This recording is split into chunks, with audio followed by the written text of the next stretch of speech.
What was your family's reaction when you first told them that you had become a Christian? For me, they thought it was a phase.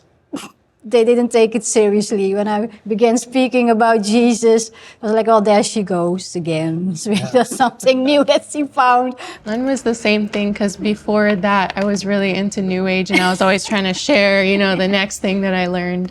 But when I found Jesus, I think maybe they could see that I wasn't giving up. Like, they would keep giving me arguments, and I would keep praying, and I'm not giving up and talking to them, so they can see throughout the years that I still won't quit. Yeah. And I still love Jesus. Yeah, for me, I would say it was interesting. Same thing. They thought it was just a phase. In fact, my dad, it got bad. He disowned me, but he thought it was a phase. And then he even brought a Muslim cleric that he was paying to meet with me. Wow.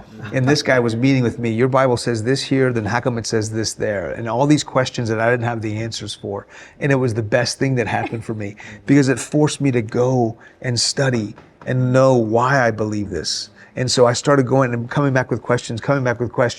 Finally, the guy went back to my dad and he said, I'm sorry, he's even stronger than he was before as a Christian. And my dad said, never mind, and he fired him. So, yeah.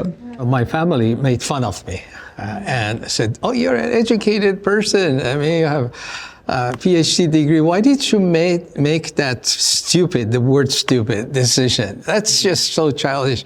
And again, they said, this will pass. But continue to love them, continue to pray for them.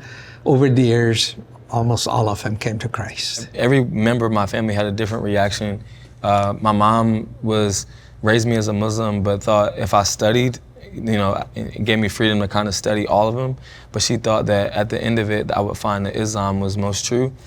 But my brother probably had the most drastic reaction, where because he knew the Quran so well, and so now he's breaking away from everything that I've taught him.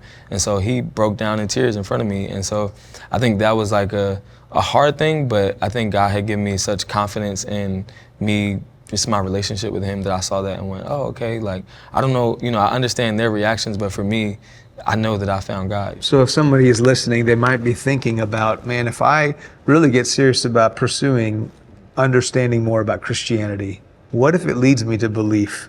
And then what would happen with my family? What would have to change when I become a Christian? And they may be considering that. There's a way to remain a Persian and be a Christian. Because I think sometimes some people in some parts of the world think it's so intertwined with their family and their culture that they have to stop being those things. And I want to tell them that, well, of course you have to stop being a Muslim, but it doesn't mean you have to stop being a son or a daughter. Right?